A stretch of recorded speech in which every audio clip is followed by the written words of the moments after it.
Xin chào mọi người đã quay lại với kênh Anh Min Review của mình nhé. Cuối tập 88, ngay khi vừa xuất hiện, thì chủ thân Nguyệt Thiền đã điều động một lượng lớn thiên thạch tấn công xuống hoàng cung, nhưng lại bị một kích của Thạch Hạo dễ dàng phá bỏ. Thấy thế, nàng liền tụ tập tất cả các khối đá lại với nhau, để hợp thành một tảng đá siêu to hướng Thạch Hạo đánh tới.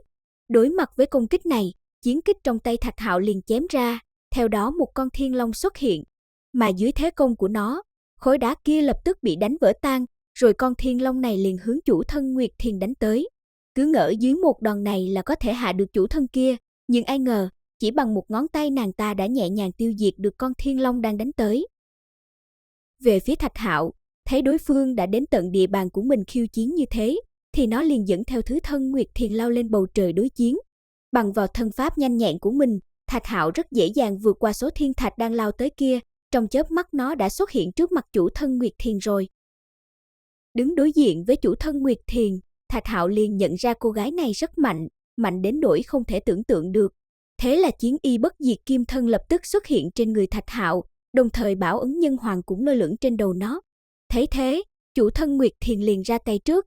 Một con phượng hoàng từ trong cơ thể nàng lao ra hướng Thạch Hạo công kích tới. Ngay khi Thạch Hạo vừa né qua, thì lông đỏ trên người con phượng hoàng này liền hướng Nguyệt Thiền trên lưng nó phóng tới, với mục đích là muốn giết chết nàng. Nhưng dựa vào thân pháp né tránh tuyệt đỉnh của mình, thì Thạch Hạo mới giúp nàng tránh khỏi một kích kia. Thấy hành động đó của chủ thân, liền khiến Nguyệt Thiền ở bên cạnh Thạch Hạo rất tức giận, bởi vì nàng biết, chủ thân kia đã hạ quyết tâm muốn giết chết mình rồi, thế là nàng liền quay sang nói với Thạch Hạo, là nàng sẽ giúp hắn bắt chủ thân kia lại. Nghe được lời này, chủ thân Nguyệt Thiền liền biết thứ thân đã quyết định phản bội mình, lập tức nàng liền cắt đứt liên hệ với thứ thân.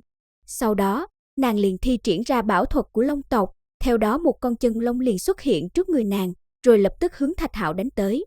Mà Thạch Hạo thấy thế thì liền thi triển ra bảo thuật côn bằng để phản công.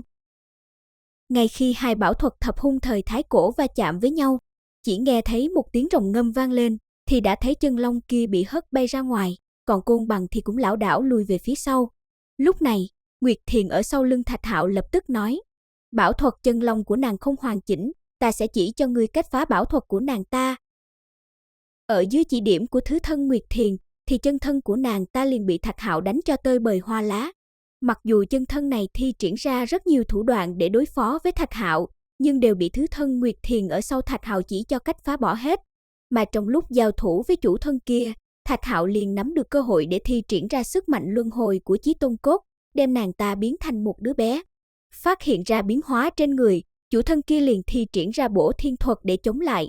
Nhưng nàng ta liền thất kinh khi phát hiện, bản thân vẫn chịu ảnh hưởng đôi chút của lực luân hồi. Đúng lúc đó, thì có một cái đỉnh nhỏ xuất hiện trên đầu nàng ta. Nó không ngừng buông xuống hào quang, ngăn cản lại sức mạnh luân hồi của Chí Tôn Cốt. Nhờ có cái đỉnh kia ngăn cản lại lực luân hồi, nên chủ thân Nguyệt Thiền cũng đã thi triển xong bổ thiên thuật, thế là nàng ta liền hướng Thạch Hạo công kích tới. Thấy thế, Thạch Hạo liền dùng phù quang còn sót lại của lực luân hồi để chống đỡ. Một kích này không làm gì được Thạch Hạo, chủ thân Nguyệt Thiền liền mượn sức mạnh của ánh trăng, theo đó toàn bộ ánh trăng cứ như là sóng nước hội tụ về phía nàng ta. Dưới sức mạnh của ánh trăng, một con chân long siêu to khổng lồ dần dần xuất hiện. Không những thế, một con phượng hoàng màu đỏ thẫm xen lẫn trắng bạc cũng hiện ra, bay quanh chân long kia. Thạch Hạo thấy vậy, thì liền cảm nhận được áp lực to lớn, thế là nó liền thi triển ra bảo thuật côn bằng đánh tới. Còn về phía chủ thân kia, khi chân long đã hấp thu đủ ánh trăng, nàng ta cũng phát động công kích long phượng này về phía Thạch Hạo. Ngay khi hai bảo thuật thái cổ va chạm, Thạch Hạo liền bị đánh cho phun máu bay ngược ra sau. Đúng lúc này, thứ thân Nguyệt Thiền ở sau Thạch Hạo lên tiếng nói, ngươi hãy cố gắng chống đỡ, tuy nàng ta có thể điều động được sức mạnh ánh trăng, nhưng không có cách nào duy trì lâu được đâu. Nghe được lời này, Thạch Hạo cũng không nói gì. Lúc này, bản thân Thạch Hạo đã rơi vào trạng thái kỳ ảo, rồi nó liền diễn biến ra sức mạnh phù văn của Nguyên Thủy Chân Giải. Theo đó, trong hư không xuất hiện ra vô số cây kim liên, mà Ngọc Tỷ Nhân Hoàng trên đỉnh đầu Thạch Hạo cũng chấn động, rồi hàng ngàn con thiên long từ trong đó bay ra ngoài tiến vào trong kim liên.